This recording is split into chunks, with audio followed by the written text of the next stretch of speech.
강원도 철원군의 유네스코 세계지질공원 한탄강에는 겨울 5개월 동안 운영하는 한탄강 물윗길이 있습니다.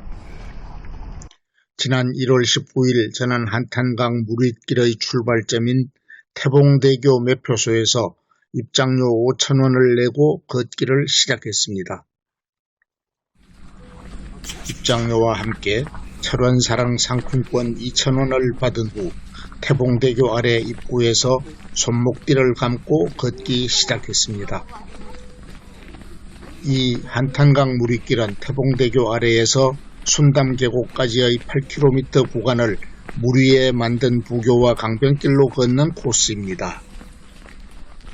한탄강 물윗길은 태봉대교 아래서부터 순담계곡까지의 약 3km의 부교와 5km의 흙길 및 돌길로 구성되어 있습니다. 이 물윗길은 한탄강 주상절리의 빼어난 아름다움을 물 위를 걸으며 감상할 수 있는데 매년 10만 명 이상이 방문한다고 합니다. 걷다가 뒤를 돌아보니 철원군 동송읍 장흥리와 갈마읍 상사리를 연결하는 240m의 태봉대교가 멋지게 보입니다. 지난 12월 중순에 몰아닥친 심한 추위로 꽁꽁 얼어붙었던 한탄강은 따뜻한 날씨가 지속되면서 얼음이 거의 녹았습니다. 물 위에 놓인 플라스틱 부교에 오르니 생각보다 좀 미끄럽기도 했고 얼음이 녹은 탓에 부교가 상당히 흔들리기도 하더라고요. 부교를 걷다 보면 이내 강변으로 이어지는 식으로 부교와 흙길이 교대로 나타나는 것도 변화가 있어서 좋았습니다. 앞쪽에서 부모와 어린 두 자녀가 도란도란 대화도 하고 다정하게 장난도 치면서 걷는 모습에 미소를 짓게 되더라고요. 다시 부교 위로 올라가서 송대소 방향으로 걸어갑니다. 송대소는 한탄강에서 가장 깊은 곳으로 알려져 있습니다. 한탄강 절벽에는 주상절리가 폭넓게 발달해 있지만 특히 송대소 주변에서는 다양하고 아름다운 주상절리를 관찰할 수 있습니다. 송대소의 한쪽 벼랑 아래 띠처럼 둘러진 주상절리는 한탄강 전체 주상절리 가운데 가장 아름다운 부분이 아닐까 싶네요. 마치 꽃처럼 기둥처럼 혹은 병풍처럼 펼쳐진 기기묘묘한 주상절리는 이곳이 세계지질공원임을 웅변해주고 있습니다. 송대소 구간을 지나는 동안 얼음 기둥도 멋있었지만 양쪽 벼랑의 주상절리구는 색과 모양이 다양하고 화려했습니다. 살짝 덮인 얼음이 녹으면서 생각보다 더 미끌거리는 부교를 뛰다시피 걷다 보니 앞쪽에 걸린 은하수교가 눈에 들어왔습니다. 송대소는 한탄강이 직각으로 크게 꺾이는 지점에 있어서 지형 특성상 벼랑과 주상절리가 크게 발달했고 무척 아름답습니다. 송대소 주변의 이 빼어난 자연과 환경을 즐길 수 있도록 양쪽 봉우리 사이에 만든 은하수교가 정말 멋집니다. 송대소에서는 부교가 맞은편 강변으로 내려가서 은하수교를 오르는 길 그리고 물윗길로 계속 걸어가는 두 갈래로 나뉘어집니다. 하늘을 가로지르는 듯한 철원 한탄강 은하수교는 동송읍 장흥리와 갈마읍 상사리를 잇는 아름다운 출렁다리입니다. 1주탑 비대칭 현수교 방식으로 길이 180m인 은하수교는 주변의 빼어난 풍광으로 인해 새로운 랜드마크로 떠올랐습니다. 송대소에서 은하수교로 올라가는 엄청나게 큰 바위 언덕에 서니 송대소와 아름다운 주상절리가 한눈에 들어왔습니다. 하늘다리처럼 까마득하게 높이 걸린 은하수교 아래로 장쾌하게 흘러가는 한탄강의 여울도 참으로 멋지네요. 은하수교 아래로 부교를 통과하여 강변길을 걷기 시작하니 강 바닥의 바위 하나하나가 전부 명품 수석들 같이 보이더군요.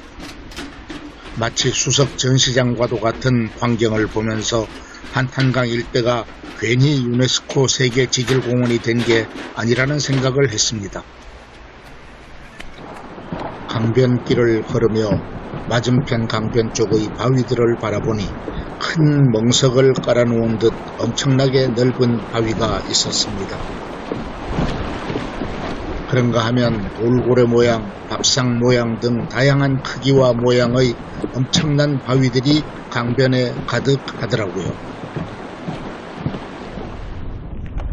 부교 위로 한참을 걸어서 반대쪽 강변으로 오르니 거의 집채만한 크기의 바위들이 여기저기 널려 있었습니다. 도대체 어디서 왔을까 싶은 엄청난 크기의 화강한 바위들 위에는 오가는 관광객들이 쌓은 듯한 돌탑들이 잔뜩 서 있었습니다.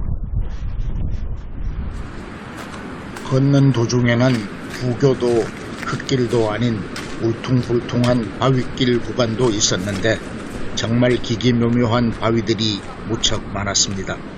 아기자기한 바위 구간을 지나니 바위 하나의 면적이 200평도 더 된다고 하는 마당 바위도 있었습니다.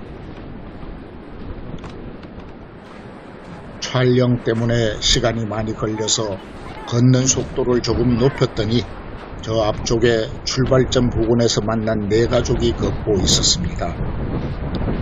젊은 부모와 함께인 두 아이가 폴짝폴짝 뛰기도 하고 돌도 던져가면서 노는 모습을 보니 제 손주들 생각이 떠올랐습니다. 부교 구간을 벗어나 한탄강의 전체적 분위기와는 좀 다른 갈대가 우거진 흙길을 걷는 것도 또 다른 재미가 있었습니다. 승일교 못 미친 이 지점은 고석정 관광지의 뒷부분으로 벼랑 위로 그랜드파크 모텔을 비롯한 펜션들이 보였습니다. 이렇게 강변을 걷는 길 곳곳에 사람들이 저마다의 소망과 정성을 버무려서 쌓아놓은 예쁜 돌탑들이 서 있었습니다. 큰 여울을 이루어 빠른 속도로 흘러가는 물소리를 들으며 걷다 보니 속이 출출해졌고 바로 그곳에 포장마차가 나타났습니다. 입장할 때 받은 철원사랑 상품권 2,000원으로 붕어빵과 어묵을 사서 먹었더니 허기와 한기가 동시에 날아가 버렸습니다.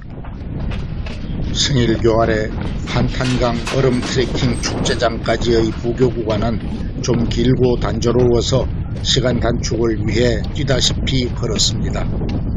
그런데 긴 부교 구간은 물결에 따라 좌우로 미세하게 흔들리고 있어서 색다른 재미를 느낄 수도 있더라고요.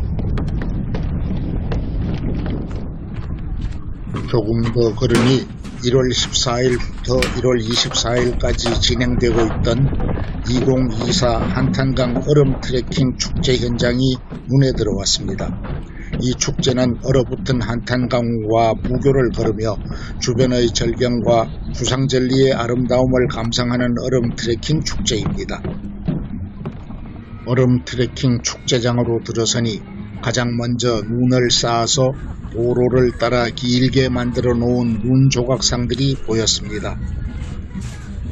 눈 조각상들은 중앙에 2024년을 상징하는 용의 조각상이 있었고 양쪽 끝으로 철원의 상징인 임꺽정과 궁예를 조각해 놓았네요. 한탄강 얼음 트레킹 축제의 중요한 시설물 중 하나가 고드름의 추억을 위해 만든 20여 미터에 달하는 한탄강 고드름 터널입니다. 방부목으로 만든 터널에 소나무 가지를 덮고 그 위에 물을 뿌려서 조성한 고드름 터널은 포토존 역할을 톡톡히 하고 있었습니다. 축제장 한쪽에는 10개 정도의 음식물을 파는 가게들이 늘어서 있었고 중앙에는 푸드코트 비슷한 식당이 만들어져 있었지요. 평일인데다 며칠 날씨가 따뜻해서 눈과 얼음이 녹아버린 탓인지 사람들이 많지 않아 상인들은 좀 답답했을 것 같습니다. 얼음 트레킹 축제장에서 절대로 빼놓을 수 없는 볼거리는 승일교 옆 주상절리 벼랑에 만들어 놓은 얼음 폭포입니다.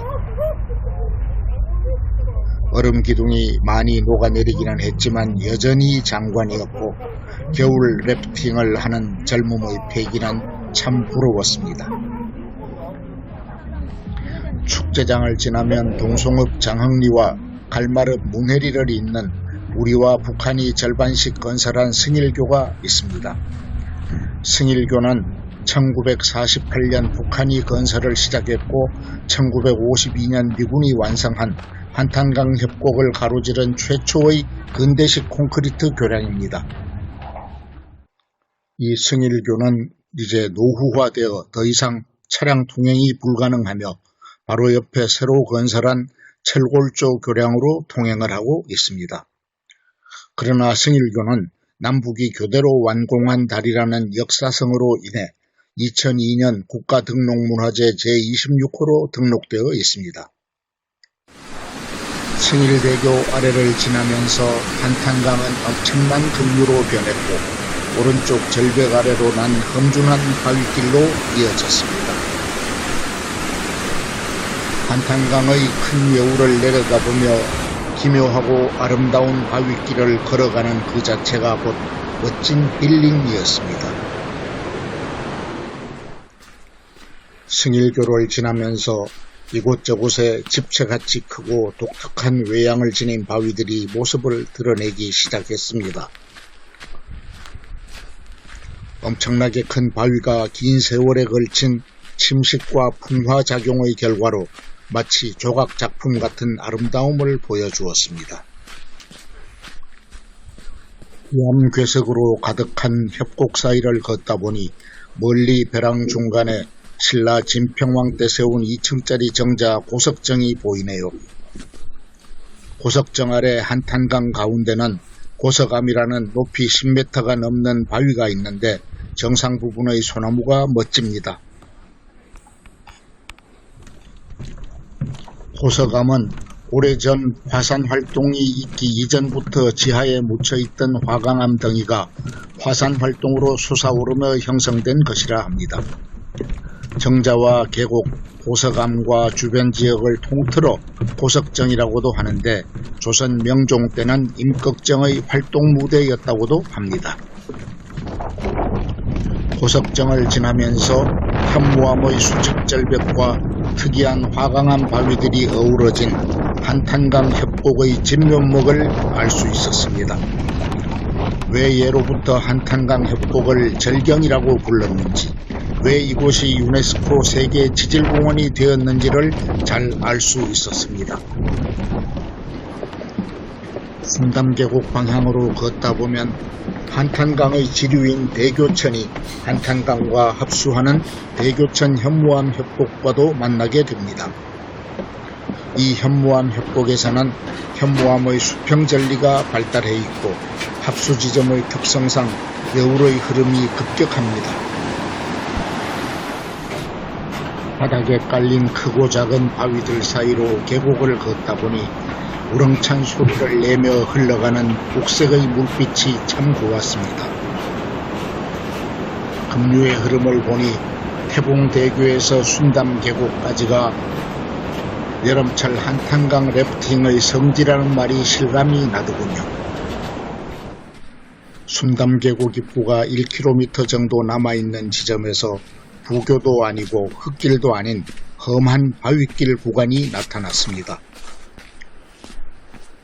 현무암 절벽의 협곡에 가득한 이 화강암 바위덩이들은 어디서 온 것일까를 생각하면서 조심조심 위험 구간을 걸었습니다. 협곡의 군데군데 쌓여있는 초대형 크레인으로 들어올리기도 쉽지 않아 보이는 바위들을 보며 자연의 힘에 다시 놀라게 됩니다.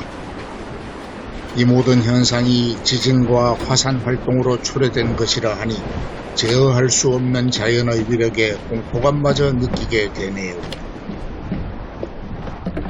한참을 걷다 보니 상당히 익숙한 장면이 눈에 들어왔습니다. 순담 계곡의 아름다움을 홍보할 때 사용하는 사진 속의 장면입니다. 드디어 멀리 바위배락 옆으로 아련하게 순담 계곡 입구가 눈에 들어오니 한탄강 무리길 트레킹이 이제 끝나가는가 봅니다. 순담 계곡의 마지막 지점이 보이는 넓은 바위 위에 서서 3시간 동안 걸어온 상류 쪽을 한참 동안 바라보았습니다.